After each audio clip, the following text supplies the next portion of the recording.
clear tu ta chi bai u le scooter nen kalau lang le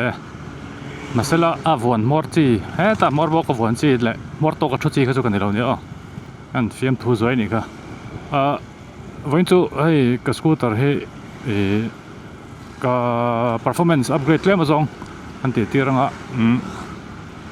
Barkman EX ani Barkman EX nei chu nin hrianga adul riau mo EX ho hi access te mo Barkman masazok ang chi a kan hung te chi ang kha tiang te ne compare khanin dul de riawa kha ani nom de le ka han khal tu charger chuan chu tle ma pick up a siam de le theinan ka tia voina hianin roller le torque spring ti vel an thak kwal chin do na nge an don chu ka shelova masela extreme de te mai ang hai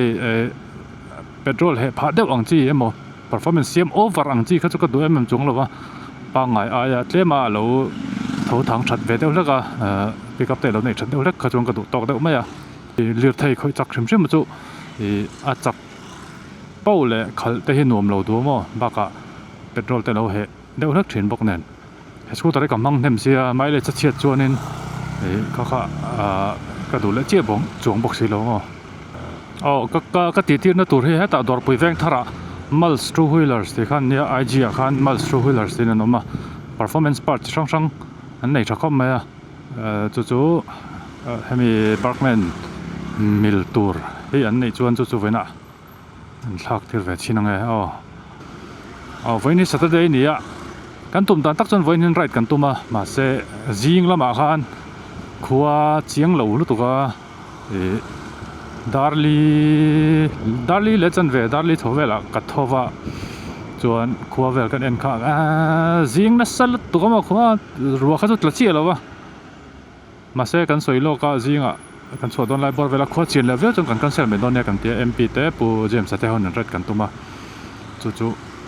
jinga kan chho tum lai bor vel khanin chiang lo lu tuka ro sur mai turang ka na oma kan kalna tur lampang kan ena chuma jing khat taka engma mu thei lawa ate anga han kal lui kha chu next kan postpone mai don ne ram chang masale dara kan ti taringa ta ma se hei sur tami alawani lengin hei tuna hian dar ni ari don to sur chuang mi alawa jing cho ei kham ve la tang khan khuarang clear chawa ka ngei khop maya lokali lang chon nuam ve wang hei voin khwa ang hi mo ni lang lu tuk lo ma se kholum bok si lo ro sur chuang bok si lo ne ta right nan chon nuam du pe na tiang hi ka ui khop mai kan rai lo rei to khopa thakhat chuang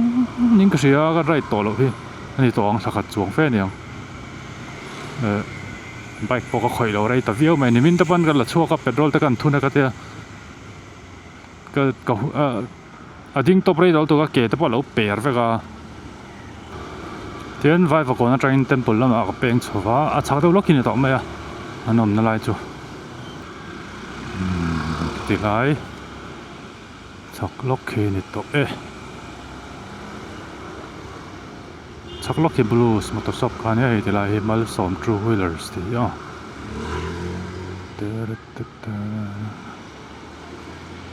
ole he mal som true wheels ti hi true wheeler workshop an hangal boka spare parts an kol tro boka he ani ta voina ka kalna kan thil ti na tur chumo la hi ni ta chunga de pakan lu tanga kan don yo part nei tha khop mai chunga kan lu anga ti la hi dor chung tu ta performance part sang he lo om treu mai atang in chalang ti lai lampang he exhaust hey around 5 ani de tlang pui ni mo ani lo expulse te pom Aerox te expulse te around 5 te vel ta an part ho hi Indonesia vekan ya Indonesian part ho an chalu ani ta performance part sang he tilama hian hei this sang hei Aerox te around 5 this te chuan tilai mi hi hei moi khop mai hi 320 mm ani ta around 5 man te tur chi R3 te pom man te ya an mil vek ta chuan hei brake hose te ani boka chuan tilama hian ai roller sang 10 gram ti te 11 gram ti te performance part sang 125 Aerox Aerox sami te 125 scooter mi te raise ti vel te ho te ni ta hi a belt ho te ni ta wa chuan heti lama hian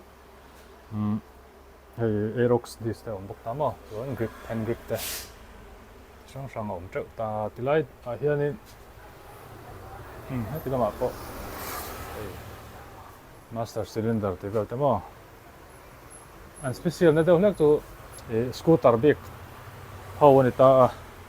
a khur ti te khatiang ho problem nei tan te pawh an siam thei vek ta ni chuan a ti chak hret tu tan ho te pawh an ti sak vek thei boka chuan keima ang chi deuh hlek hei du chak overload na se a stop ai se ma chak hret ang chi ang te khatiang te pawh kan thei vek ta chu vaina kan khoi dona a clutch boss ang kan thlak dong kha clutch su le clutch su le torque spring le roller kha kan vo dona ka scooter a hian hi Barkman EX ani ta chu an thak chin ang ai kan ti dan te pawh kan en anga performance ang nge gain te pawh kan en don ni chuan hei an dawr hi an phone number ten location te pawh ka lo tar lang anga chuan IG a khan MLS 2 Wheelz zo kan chu IG a khan nom bokan thil ne ang an pho chho pawh en don ni quick throttle te chuan hei thei hen suspension hi aerox vel an email te ho chuma aerox cheina pon nei tra performance gain tu tan chuan in aerox thil vel ti chakna tam khop mai chuan hei caliper te 4 piston caliper ni te pawh hi chuan hei heti lama pawh khai thilam nei thakop mai an dawr ka lo la rut lawa pawna tang kam ha zeu thina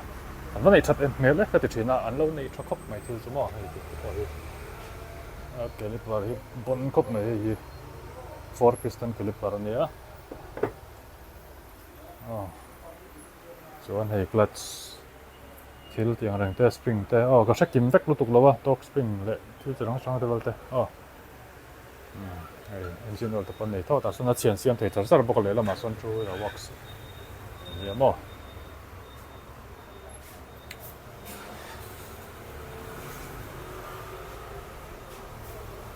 aerox suspension te hei suspension strong aso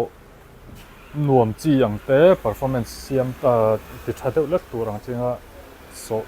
nuam tur ang chi te pon nei a hei chi te hei pawh teng te pawh hi hei torque spring ho ani tena dis te pawh dang dai khop mai sprocket te mo ka hriat vek lo tam khop mai no enula ai ke ai ni thezok de ang chuan hei hoi kan vo dona roller ani 14 gram chuan hei hi torque spring ani chuan hei ko dei tona clutch su ni bok ta ka soyang kan extreme te ka du lawa lema performance siam ka du bangin hei ho kan hang thap don ni thaveu tur anga ya thiat ta meka kan ka lo la zoi anga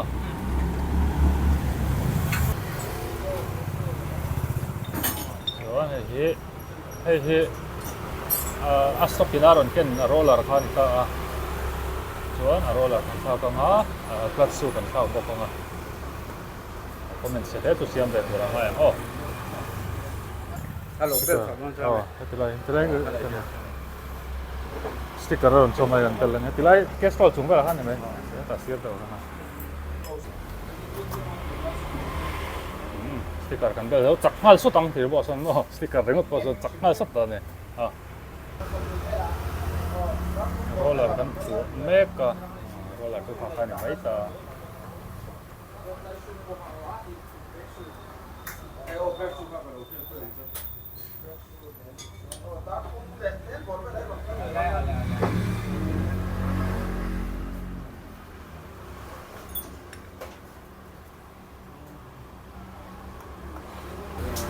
chuan a clutch su pawh hei hi kan thak to hei hi stop khan ya hei hi clutch su tuna stop in a ron ke chuan hei hi clutch su thar dei to na khan ta mo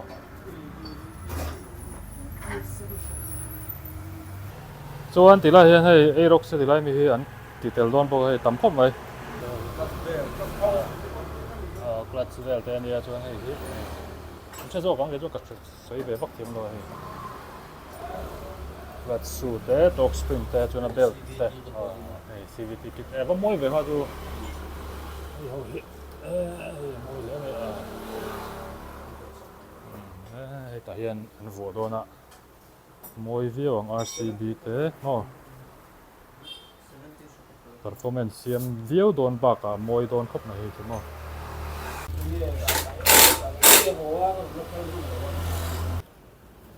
om dan te ka mawi chuan ka scooter chu kan zowa hei kan khalchin zoi a azia dawn hmel khop mai kan veng chowa ka chiang der dawna ta chuan kan khal chin dawn de ari po dang hal veka siam de sak mai ari ka hei MLS two wheelers te chunga ka lom le mai tan chuan in lo chu pan chu dawn ya lại bụi lăng chầu vậy nên có ôm ạ đánh lăng chầu anh nghe bộ đàn anh nghe bộ đàn anh thì bộ anh chơi là cái lệ chầu lệ đó có chầu đó nè chuan này ở đây chú đắng lắm vin tắc tọt mày gì việc đó nè căn lăng coi về chín bộ đắng lắm set cái sợi đồ anh khăn nên hay chặt over tu anh khăn cần set up lên lâu bằng lên mà chặt trong cái đồ tọt mấy cái tiệtเขากันตีดันจีปนเนี่ยรีจังจนเสียเวียวกันดังลำกันหัวชาวกันเวงชาวเวลาแต่ปอยเงี้ยปอดานแต่ปอกันเอ็นชาวเซลตอนนี้รีฮิบ้าอินริงเซตติ้งกันเสียจวนปีกับปอยเล่นจนชัดเจนอันพาร์ทชาวเขาเขาไม่อินโดนีเซียนพาร์ทขั้นนี้เดี๋ยวจังปุยันperformance part จันได้เขาค่ะอินโดนีเซียเราไม่ใช่จ่าลูตาสกูตเตอร์เขาพาร์ทจันได้ใช้มาติดจักนั่นแต่ performance part จันได้เดี๋ยวตั้งปุ๋ยลงมาส่วนไบค์ลำปังเตปอนเนี่ยAerox part เตปอนเนี่ยใช้มาผมได้ปนค่า Aerox performance part จะช่างอันเราหัวโคมาครับเพราะว่าชาดอนครบไหมดูเวตันส่วนนี้อัน IG handle เลน phone number ให้กับเราด่างเราไปตอนนี้มันเวลแต่พวกเขาเองมากันสวยแล้วว่าฉันจะจะช่างตั้มมันเขาก็ฉันเสียงเวกปีกแล้วว่าดูตันชวนนั้นมันนี่อาหารนั้นโซเฟียที่สกูตเตอร์เขาบีกอันใช้อันเวิร์กช็อปMLS แต่ก็ให้สกูตเตอร์คูร์เต้ปีกับชาร์ลเต้อันที่พวกเขาเสียมที่ฟักกันนี่สกูตเตอร์ประคัด Aerox engine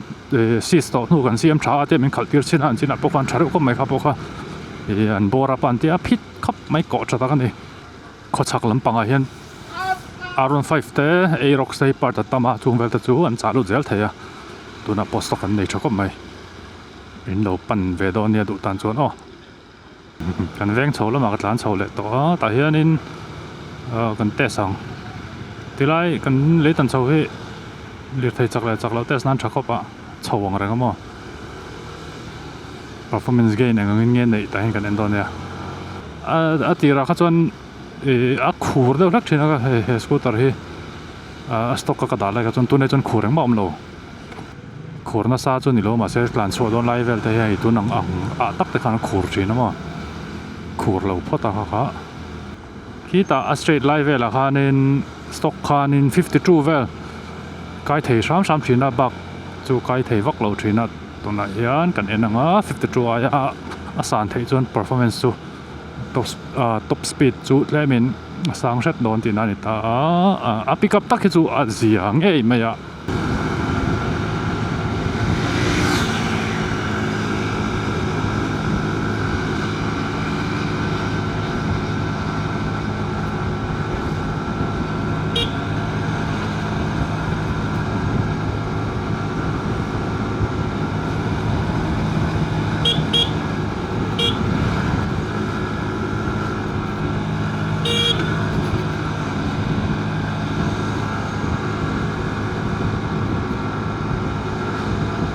ให้58 57เต้นนี่ได้60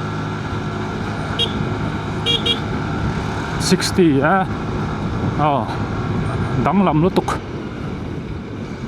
กค่ายข้านั่นละค่ายเท60จวงค่ายเทตอนนี้ก็ performance gain จวมเงี้ยชับเฟี้ยวไม่ MLS เต้จุงอากาศล้อมแล้วไม่ค่ะชับตุก